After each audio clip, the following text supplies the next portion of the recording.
Ketika Rasulullah mengizinkan para sahabat hijrah ke Madinah, Abdullah bin Jahsy tercatat sebagai orang kedua yang hijrah, yakni sesudah Abu Salamah. Mereka hijrah menyelamatkan agama dan diri mereka dari tekanan penganiayaan kaum kafir Quraisy.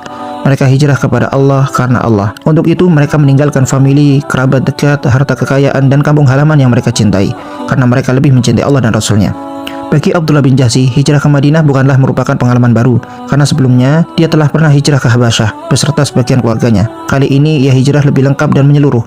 Dia hijrah ke Madinah beserta istri, anak-anak, saudara-saudaranya, laki-laki maupun yang perempuan, tua, muda, dan anak-anak yang lain. Rumah tangganya adalah rumah tangga Islam dan kabilahnya kabilah Islam. Rasulullah SAW memilih 8 orang yang dipandang cakap untuk membentuk askar, yaitu sebagai langkah pertama pembangunan tentara Islam. Di antara mereka terpilihlah Abdullah bin Jahsy dan Sa'ad bin Abi Waqqas.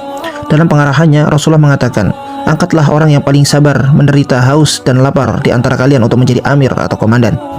Mereka sepakat mengangkat Abdullah bin Jahsy menjadi amir. Sebuah bendera diikatkan Rasulullah dengan tangan beliau pada tanggainya.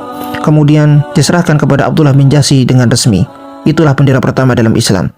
Maka dikumpulkanlah anggota pasukannya seraya berkata, "Rasulullah memerintahkan saya pergi ke Nakhlah. Kita diperintahkan melakukan pengintaian terhadap kaum Quraisy, mengamati gerak-gerik mereka dengan seksama, dan senantiasa melapor kepada beliau. Beliau melarang kita memaksa kalian. Karena itu siapa yang ingin syahid, silahkan terus menyertai saya dalam tugas ini, dan siapa yang takut maka pulanglah sekarang." Tibanya di Nakhlah, mereka langsung memeriksa medan dan mempersiapkan pos pengintaian. Kemudian Abdullah membagi-bagi tugas untuk mengintai dan mengamati kegiatan kaum Quraisy.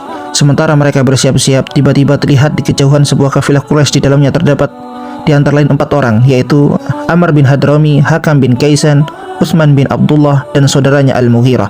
Tidak beberapa lama kemudian terjadi perang Badar. Ujian bagi Abdullah bin Jahsy agaknya belum selesai.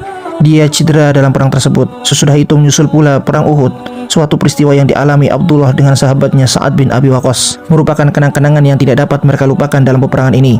Marilah kita simak cerita Sa'ad yang mengisahkan pengalamannya dengan Abdullah bin Jahsy. Tatkala peperangan berkecamuk, lalu saya mendengar Abdullah bin Jahsy berdoa, "Wahai Allah, berilah saya rezeki seorang musuh yang sangat jahat dan buas. Saya akan melawannya demi Engkau." Tapi kemudian dia kembali menewaskan saya. Kemudian dipotonglah hidung saya dan telinga saya. Tatkala besok saya menemui Engkau, ya Allah, Engkau bertanya kepada saya, "Mengapa hidung dan telingamu tidak ada?" Maka Abdullah akan menjawab, "Karena membela agama Rasulmu dan membela agamamu."